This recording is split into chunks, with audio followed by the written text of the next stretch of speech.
Hello, everyone. Welcome back to the Pot of Gold podcast. We're learning about how to turn active income into lasting freedom. And today's guest is Jordan Nathaniel Lee, and he is the founder of Cash Flowing Investments and CFI Realty, with over $50 million in assets under management across mobile home parks, multifamily, storage units, and office space. As a father of four, a BYU graduate, and a former door-to-door sales leader, Jordan sold his first business at 27 and now helps investors make their money work for them, not the other way around. His mission? Help hustlers get out of the hustle and build passive legacy wealth. If you're looking for a blueprint to scale smarter and invest with purpose, this episode's for you. Jordan, thank you so much for being on the show today. Yeah, thanks for having me, Nathaniel. It's kind of cool. I'm excited to kind of hear about what's going on with this. I know I have a lot of people introduce me with my middle name, but yeah, we have the same. Your first name is my middle name, so that's cool. Yeah, well, I had to throw that in there just because of that. Exactly. So let's get started. What exactly happened with you and your journey with this? How did you get into entrepreneurship? Is it something you were always doing? Did you come from a corporate kind of a world, or have you always been kind of a go-getter, learn how to make money on your own? I'd say the second. Didn't have the opportunity to ever work in a corporate setting, but that's a great thing, but it's also a hindrance because I don't know how the big companies operate. Long story short, my dad was a painter. He was an entrepreneur. My grandpa was a real estate investor, and I got a little bit of them both in me as far as like the grit and the hard work and the real estate investing experience. Ended up going to BYU and wanted to get into business, so I studied it. Just like a lot of people in Utah, got recruited to sales, got addicted to that because it was the source for down payments on the rental properties that I was purchasing. And then from there, started buying rental properties one by one, got up to, a certain amount of units. And then I won't say retired from door to door, but essentially transitioned full-time into real estate. And I think I did a similar journey to a lot of people. Started doing fix and flips, started doing wholesales, was representing buyers and sellers. And eventually it just led into bigger and bigger deals to where I was doing, I'd say the first bigger deal that we did was a 70 unit. I say we because I took on one partner at that time, was a 70 unit apartment complex. And from there started doing bigger apartment complexes, bought this building. So office units. I just got it into different things. And most recently I've been doing a lot of trailer parks. Trailer parks have been the cash cows, and a lot of seller financing with our brokerage here in Lehigh. Interest rates are skyrocketing. So we've been locking up a lot of single family, duplex, fourplex on terms locally and handing those off to investors. Okay, that's really cool. So kind of want to dial in on some of those things. You mentioned seller financing. For those in the audience that don't understand exactly what you're talking about, could you explain that a little bit? Yeah, so seller financing is when you're getting a loan from the seller. And it doesn't matter if the house is paid off or has a loan. Essentially, if the house, let's say the seller owes $100,000 and they're selling it for $150,000, you sometimes can do $0 down and just get a $150,000 loan for the seller, and then they use that payment to pay off their underlying mortgage payment of the $100,000. So they get a little cream on top. Most traditionally, that's the type of seller financing we're doing. It's called wrap lending. Yeah. So I'll even do double wraps where. This is a true example. It just happened. I had a client, or actually it wasn't even my client. It was one of my agent's clients, wanted to cash out their equity. They had about $50,000 of equity in a deal. I personally bought it. Actually, I haven't even bought it. I closed on July 22nd. I buy it. I put down $50,000 and I'll turn around and sell it to the end buyer for maybe the same amount of money down, but a $10,000 spread. So I got my money back, but I'm making $10,000 in 5 years. And then I also get the real estate commission, and my interest rate from the seller might be 4, but I'm offering a 4.25 to the end buyer. So a little bit of passive income every month. Okay. So those are the types of deals I look for on seller financing, something where I can really make a win-win-win. Actually, even giving you transparency in that specific deal, my end buyer did not have $50,000 for the down payment. So they're coming in with $5,000 down. So I'll be out of pocket for $45,000 for 5 years, but it's okay because there's a margin on it to where I'm going to be tripling my money in that time. So yeah, there's a lot of different ways to structure that.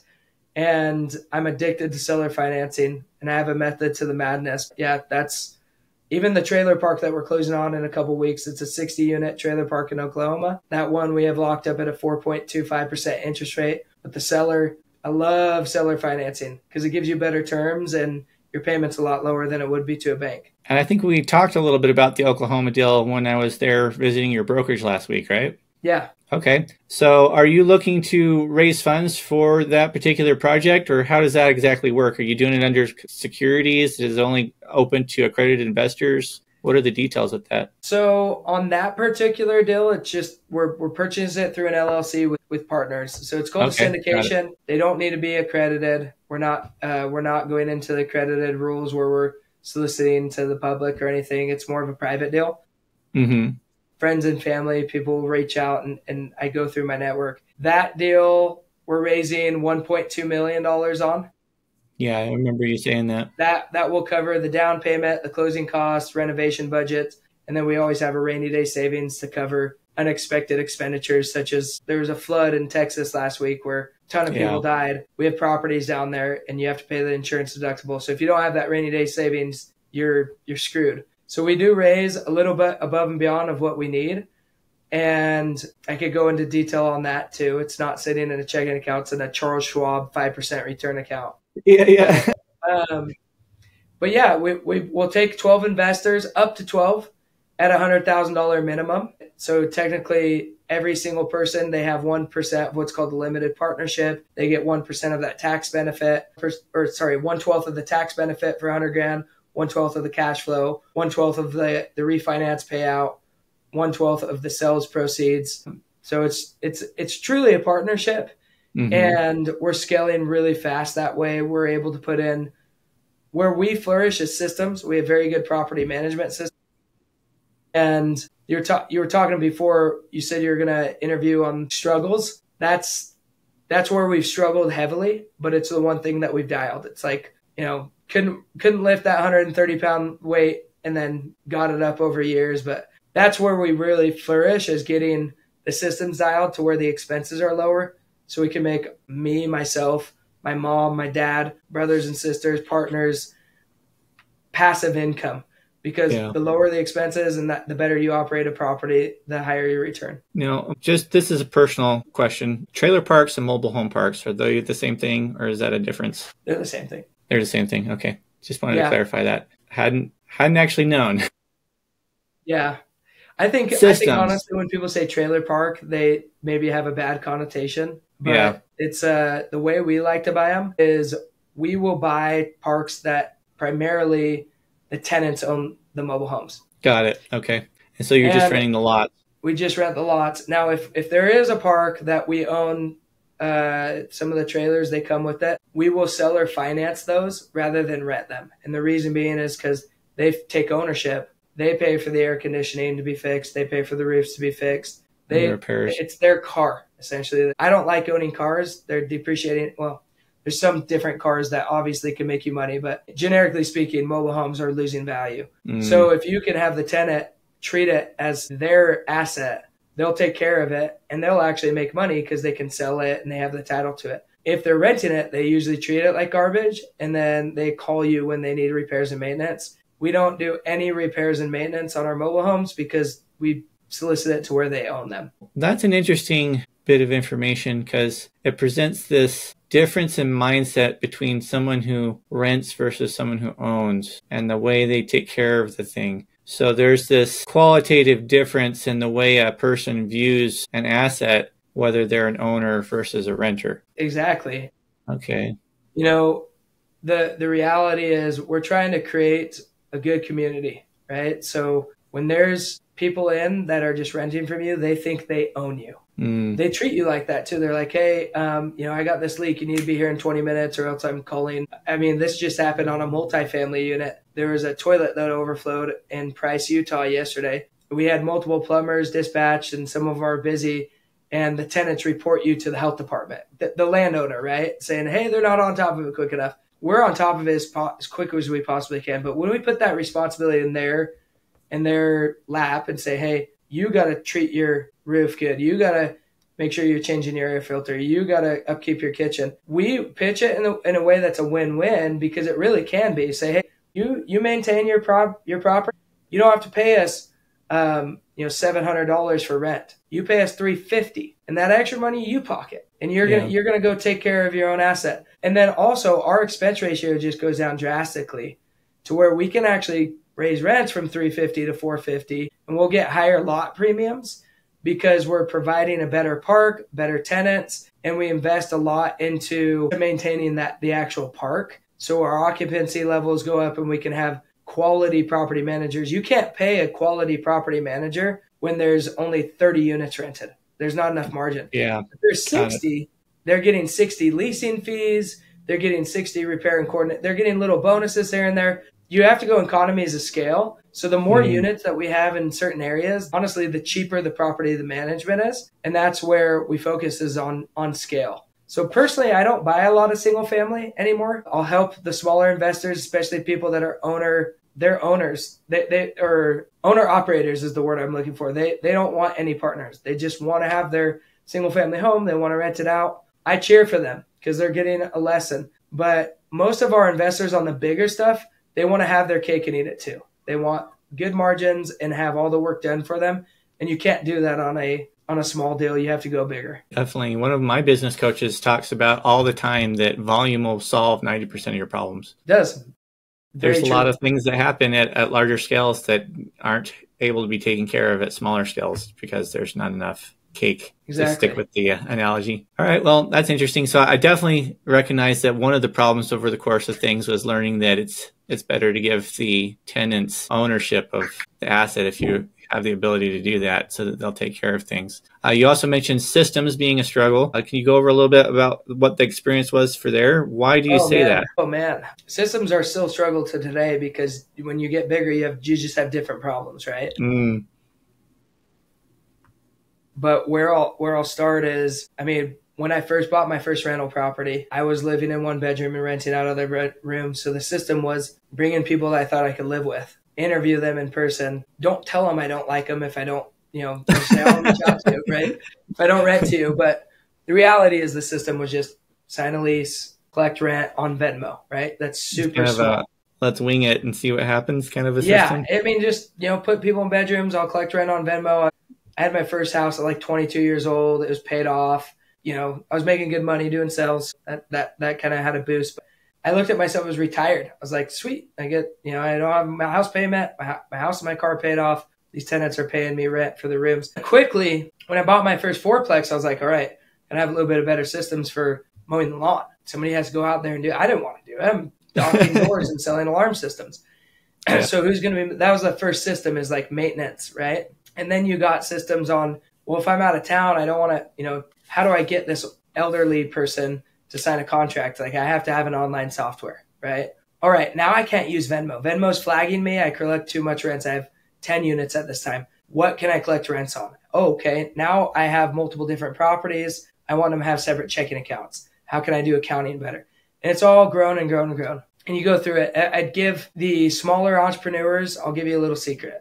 Hemlane.com, HEMLANE.com is by far the best small property management software. So you can do a lot of stuff in there. As you grow bigger, you're going to need to have vendors and pay them and just artificial intelligence, self-showing lockboxes. Right now, we're using AppFolio, which the software is too intelligent almost. It does too much and you're always learning new things. But that's like our God software where we collect rents, we distribute. Now we're a property management firm too. So we distribute rents to the owners, does all of the accounting. If there's a work order, you're able to collect pictures and kind of diagnose it electronically and then send it out to multiple vendors. You can cut checks through there.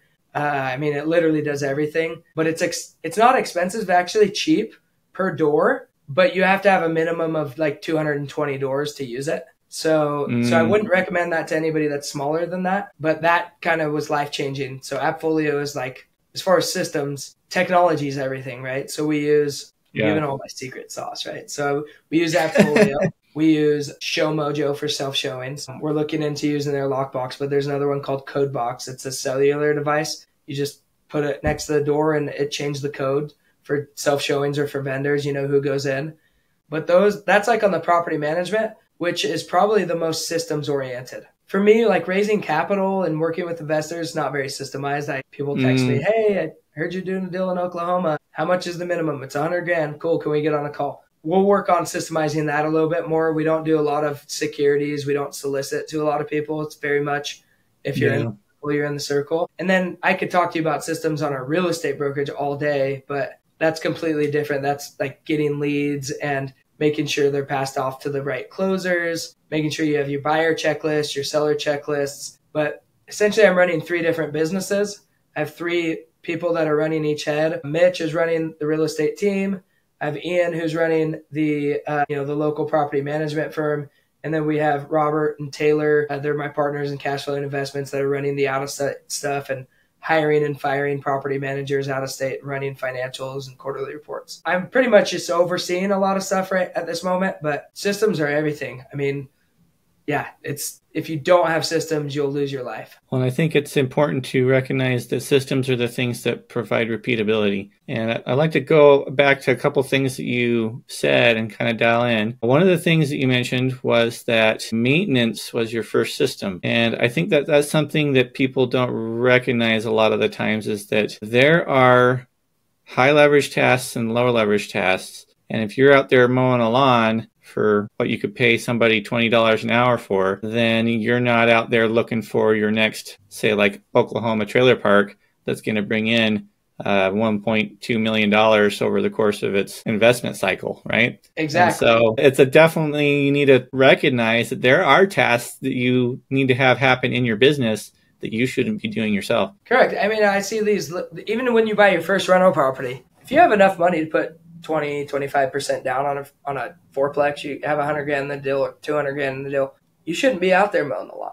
I mean, like my first system was Mike. I just went and interviewed all 4 tenants on my first fourplex. I was like, Mike, you're the most trustworthy, right? Like, I'm going to give you a little task. I will give you, this is my system. I said, I'll give you $100 off of rent forever. Don't tell your neighbors. So $1,200 a year, but you're going to have access to every apartment. You're going to have the keys. You're going to mow the lawn during the summers. You're going to have the access to the sprinkler key and turn on the sprinklers. And you're just going to report to me. You're going to take care of the property. And I will still be in charge of all the leads. I didn't trust them to like take all the leads. So use Facebook Marketplace, Craigslist. They would call me and I'd set up a showing. Later on, I was like, okay, you do the showing. Trained him on how to do showing. Do not say this. Do not say that. Do not tell them they can, and then knowing where I went bad. Oh man, told them they could have rats. They pitched me. Oh man, this will do nothing. They're going to be in their cage. They're so nice. When those tenants moved out, there's holes in freaking drywall. There was this, that. They're rats. So there's little things that you learn along the way. You're like, okay, well maybe I should charge pet rent or a non-refundable security deposit.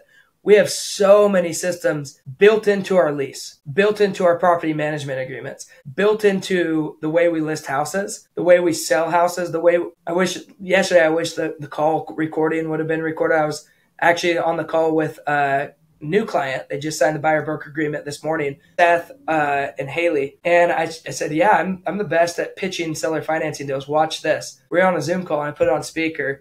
And we found 10 properties that hit their criteria. I cold called 4 of them. 2 of them, I just said, you guys aren't qualified. The houses weren't there. Other 2 sold right on the moment. Like they were like, at the beginning of the call, I do not want seller financing. At the end, we're so looking forward to you coming over at Saturday at 10 a.m. to discuss these terms. And these are real estate agents that should know seller financing, but they don't. Yeah. But there's a system to how I sell. There's a system to how we manage. But yeah, the first system was repairs and maintenance. And just making sure I wasn't doing those menial things, because Mike could do those things while I was out knocking doors and making, $400 an hour. Yeah, very interesting.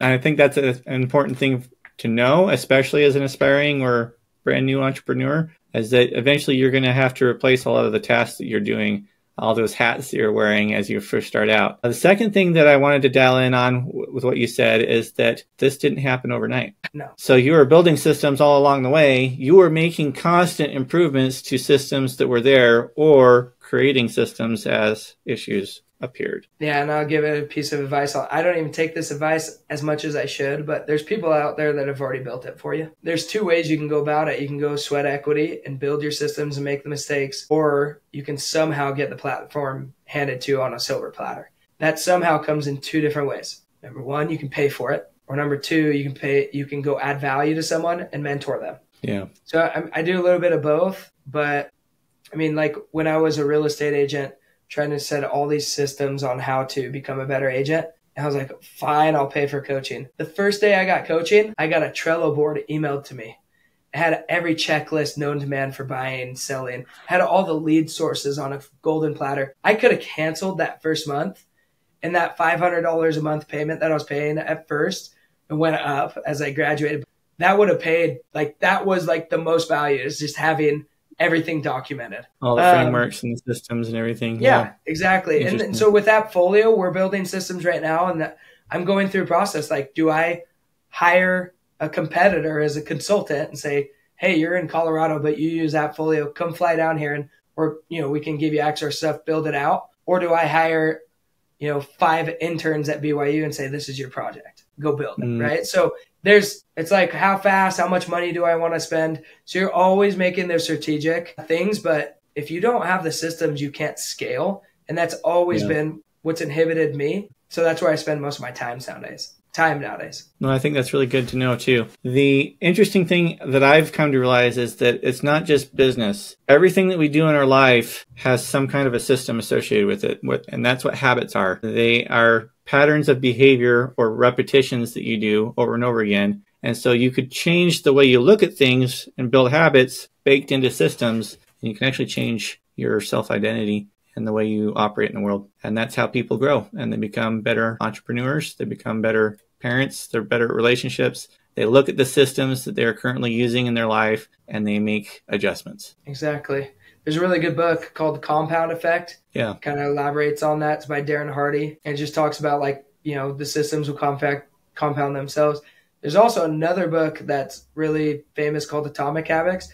And that one more focuses on not making habits for things that you don't do, but making habits on top of the things that you already do. And I could talk habit about that for a while. What's that? Habit stacking. Habit stacking, exactly. So those two books together, I'd say any entrepreneur needs to read those. They're amazing. Compound Effect was one of the first business books I read, besides maybe Rich Dad, Poor Dad.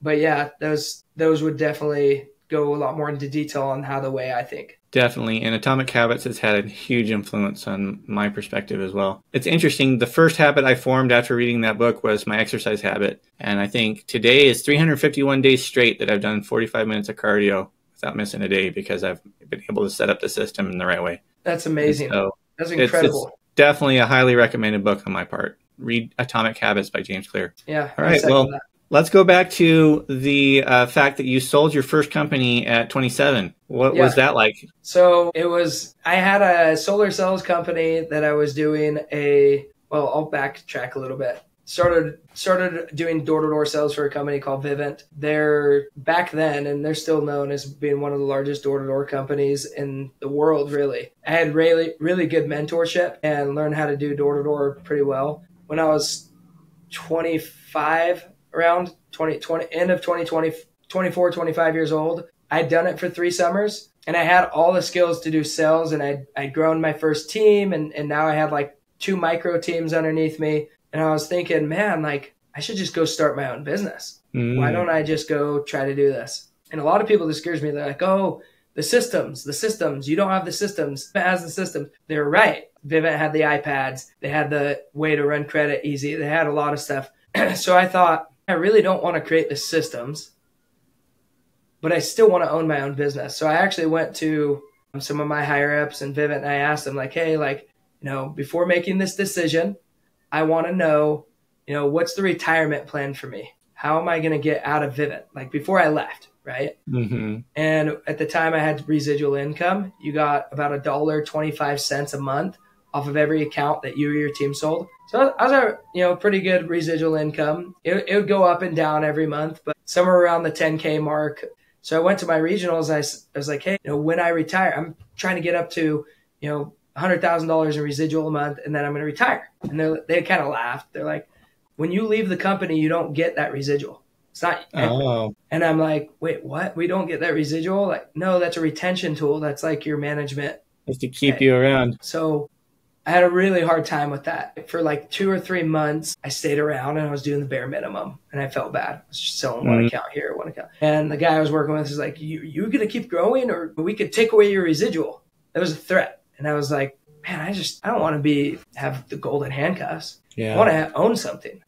Went to a local company that had all the systems. Knew how to install solar. I was looking into solar. They knew how to install. They had all the credit background checks. I approached them and I said, hey, I'd love to sell for you guys. I'm going to create a sales company. This is back before it was like a lot of solar guys are like, man, this has been around. I was one of the first guys in Utah to do this, right? Like this is way back when solar was not hot. It was a brand new thing. And I went to this company that was a satellite sales company, but they had all the sales processes. And the brother had a roofing company. So when you marry those, right, they had the installs, they had all the sales processes. And I told him, hey, I'm going to start a sales company. It's not going to be named after your company. It's going to be named after what I choose. And I'm just going to give you guys leads. They won't even know who you guys are. You guys are going to do all the installation, and I'm going to use all your systems. But it's my sales reps. It's my company. And if you ever go and close my leads, because there's going to be in their CRM, then there's going to be breach of contract because it's my leads. Long story short, I'm so glad I did it because I got the entrepreneurial mindset. And sure enough, there was about 6 months later, during the winter, they had their cold callers calling my leads and closing them. The guy that owned the company, honest, great ethics, because he didn't know it was happening. And he paid me on like 20 deals that his cold callers sold that were from my network. Just because I had it in writing that like, nope, I own these leads, right? Eventually started doing consulting, and I had another solar company approach me that they want to buy my leads. And, I had documented my sales process and my pitches and had reps that were trained. And I shouldn't have sold it. I'll be honest. Like I could have done a little bit better or waited a little bit longer. I didn't have to jump full time into real estate at that time, but I did. And it was a good decision because I had a good payout and was able to start buying real estate. And that's when I jumped full time into real estate. But it was a process. I wish I would have known more about selling a business. I wish I even knew there was such thing as business brokers. I didn't know. I just approached by a business owner and said, we'll buy these systems and operations, all your leads, all your reps. And I kind of just gave them away and acted as a sales trainer for them for a short amount of time until I was done with that contract. Well, those are the ways you learn things, though, is maybe you regret some of the decisions along the way, but you got to have experiences in order to know what that's going to work and what's not, Correct. And I think I didn't know how the world of entrepreneurship really, or like how brokers worked. I always thought I was going to have to go pay somebody to like consult me on how to sell or this, that. If you guys have your own business, listen to me. You don't. You have to find a broker. They only get paid when it gets sold. They're going to get you top dollar. They're going to make your books look better. They're going to make sure that you have your systems and processes in place. This is going to hurt the buyers, but if you get approached by a buyer that's looking to purchase your business and you don't know what you're doing, get a business broker. Yeah. So that was one thing I learned the hard way. Okay. So there's a couple things that I'm pulling out of that. The first one is that you can go out and find people that are already successfully doing what you're looking to do and model that so that your business has a higher chance of success. And then the second one is that if you find a business broker, they're actually going to help you kind of audit your business to make sure that it's a good kind of business structure for a successful exit. Yep, exactly. So right now we're building all the system. Whenever I hire a person, I let them know if they're not replaceable, they're not a good employee. It's kind of like opposite mindset, but I explain it. I say, hey, here's the deal. If I hire you and you're doing 10 tasks, and in 1 year from now, you're doing all 10 tasks, and if you die in a car crash, it's going to be another year until I can teach somebody what you're doing. I'm not going to give you a pay scale. I'm not going to raise your pay. Because even though you're doing everything way better in a year from now, you're not valuable to me because I'm dependent on you.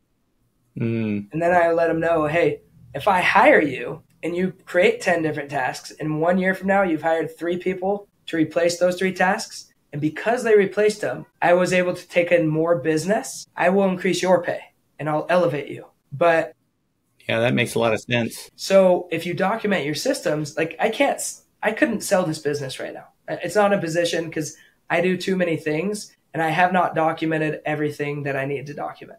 We're working on documenting, client conversations, right? Like our CRM, our automated follow-up, how we do property management, how we help people buy and sell deals. We are documenting everything because the day that I can step out of the business and it runs itself is the day that it has value, astronomical value to another to anyone, really. Anybody could take it over. They just buy me out. If right now somebody wanted to take it over, I would have to stay in the business for 1 or 2 years as an employee of the purchased the business, of the person that how everything's going down because the systems aren't in place. That makes a lot of sense to me. Yeah. So your company becomes way more valuable if it operates on its own and you have systems documented. And that is where we're going. We are not a real estate brokerage. We're not a syndication firm or a property management company. We are a financial advising company. And over the next 2 years, we'll have stocks and bonds and crypto, and we'll have the whole encompassing thing. We're working with investors. This company is going cash flowing investments. The brand isn't,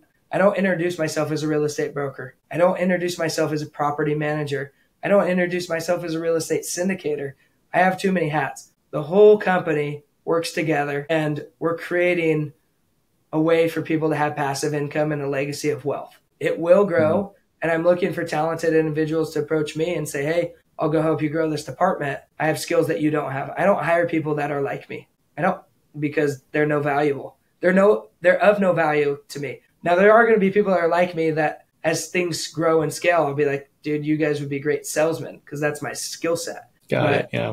As of right now, those salesmen don't work for me. They're 1099 realtors, right? They're not hired by me. I hire people, admins, maintenance guy, property managers, deal finders that have different skill sets than me. Have you by any chance read the book Buy Back Your Time by Dan Martell? I've heard of it, but I have actually never read it. I highly recommend that. He's got a whole replacement ladder inside one of the chapters on the order of different hires that you should do in order to replace yourself. So you can focus all your efforts on the two things that are most important, creative endeavors and bringing more people into the space that you're working in. Yeah, I'll have to put that in the chat, or I guess. Yeah, I will. I'll make sure you get. I'll connect with you after on it, but yeah. Sounds good. So as far as the future of your business goes, you kind of touched on that a little bit. What exactly do you think is going to be the process for bringing that into existence? There's no other brokerage in the world that does what we do. First off, like our brokerage, just to let you know, we all work as a team. So like that deal in Oklahoma that we're doing right now, there's no other brokerage that would offer fractionalized commissions. So if one agent brings half of the money, they're getting half of the real estate commission. Oh, okay. Yeah. Nobody does that. We're the only firm that I know of. And if somebody does it, reach out, we'll get lunch and kind of compare notes. We have some value adds where all of our companies are interconnected, right?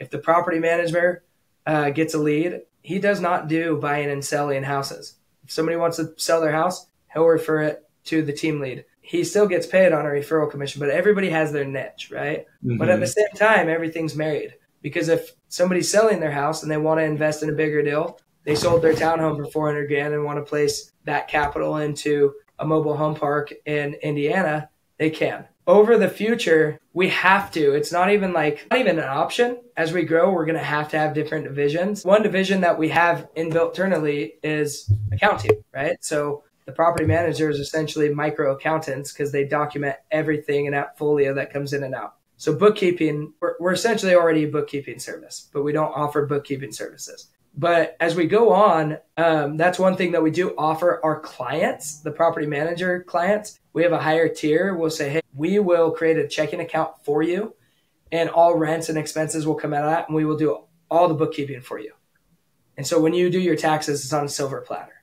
But as we go on, the next thing that we'll want to do is say, hey, we should probably have an in-house accountant that files taxes for our investors and ourselves. So whether we hire an in-house accountant or purchase an accounting firm, that's going to be one of the things that it'll have. We already do a ton of marketing through Go High Level. And the reality is, if we have too many leads in states that we don't have closers, that's something that we could monetize and give the leads to other states. But the biggest thing is financial services. Mm-hmm. I'm more of a financial advisor than I am a real estate agent or broker. When people come and sit down in my office, I'm going through everything with them. I just got off a call with a consultant that he made $1 million this year. He's young. He's like 25. He doesn't know what to do with his money. He has $600,000 sitting in a 4% high yield checking savings account. Oh yeah. Oh my gosh. Like I could give you I could place your money in hard lending. I could place it in, this Oklahoma deal. I have this deal in Lehigh that's a seller financing deal. But we go through and we structure what his goals are, whether it's to make long-term or short-term. If they want short-term money, be a lender. It's high money. It's there's nothing you have to do. It's just boom, boom, boom, boom. If you want long-term, you got to have equity. Don't care about the dividends, right? It's all about ownership. Principal pay down, get the appreciation. But we're a financial advising firm. We're a financial investment firm, just hyper-focused in real estate at the moment. It will not be like that forever.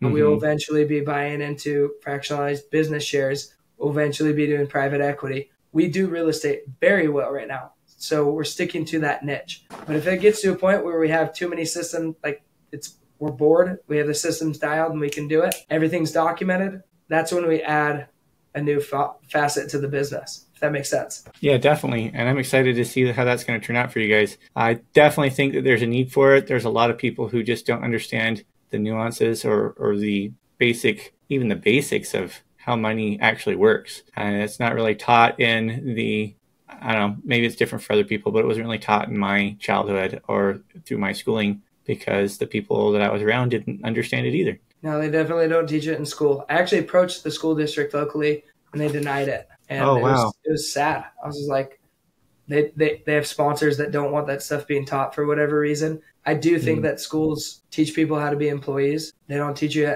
even when you become a doctor, they're teaching you how to be a doctor. They're not teaching you how to own a practice. That's where your MBA comes in. So the reality is school, I don't diss it because there's a place and a time for it, but there's not a lot of people out there teaching people how to do this. Now, I do. If somebody comes in, I will give them my entire playbook. I teach them how to do exactly what I do. And I let them know, bring me value somehow, work alongside me or do something with me. But I'm passionate about that and giving knowledge. I wanted to just kind of take a second right now and tell the audience that opportunity is always knocking, and it's just knocking right now. So if you are somebody who has that ambition to learn about these kinds of things, definitely reach out to Jordan and figure out how this works. Put the work in, provide value for him. Don't just take, because that's not the way you win. You have to learn how to give as well. But this is definitely an opportunity you should take advantage of. Appreciate you throwing that out there. I'm passionate about that. And I didn't understand that when I was younger. We were signed to mentors back in 2010 or 11 or 2012 when I got off my mission. We were assigned to mentors in the Marriott School of Business. And I just remember being with my mentor. His name was Brigham. And I was just sucking knowledge from him. Like, give me knowledge, give me knowledge. Now, if I have interns. And the very first day I tell them, I know, tell me what you want to learn. And they'll tell me everything. I say, great. I'm going to teach you that.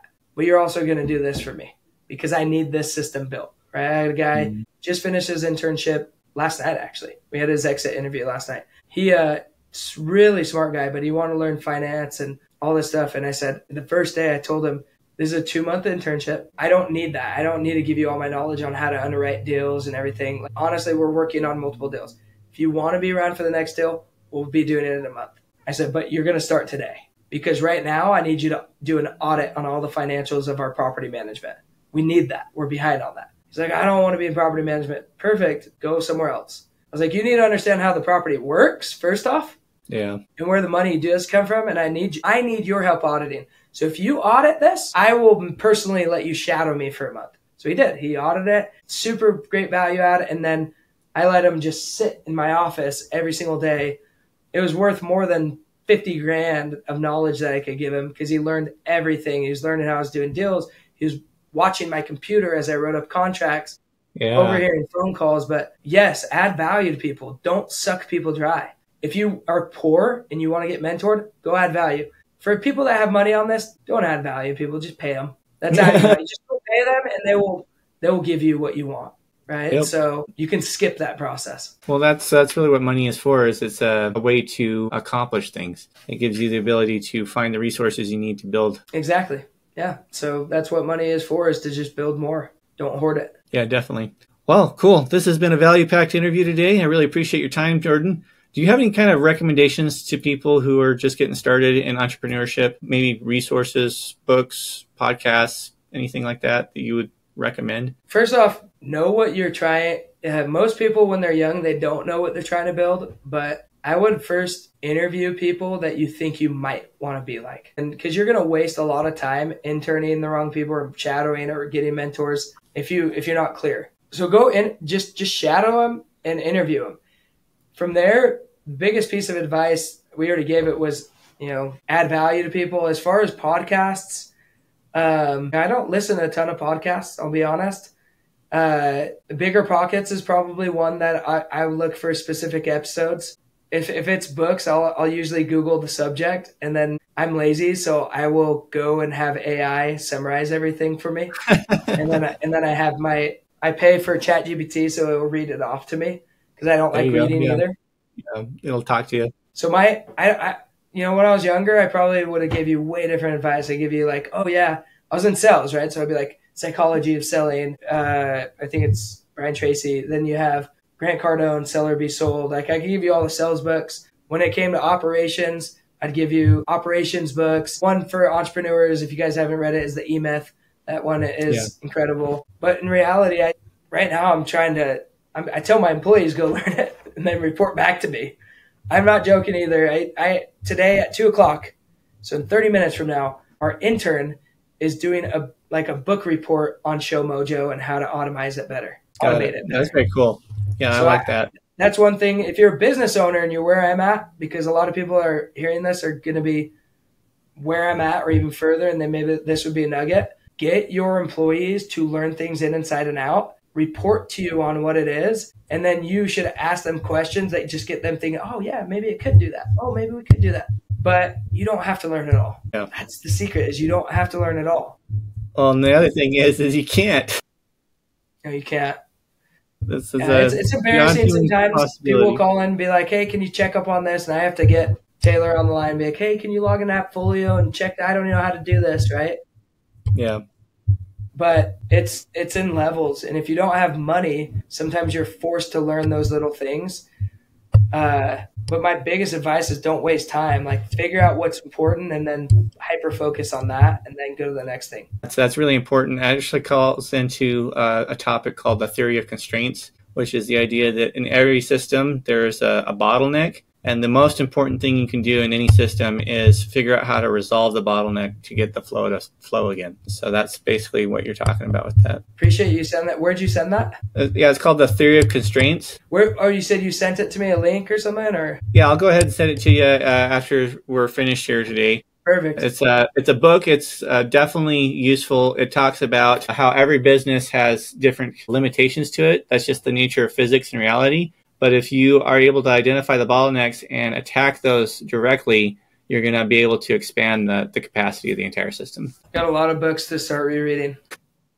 Or start reading. Definitely very useful to understand that, because then you are starting to get an idea of how to prioritize things better. Because there are a lot of problems that are things that can be ignored for a time. My business coach, Dan Martell, he actually talks about them being the difference between a kitchen fire and a dumpster fire.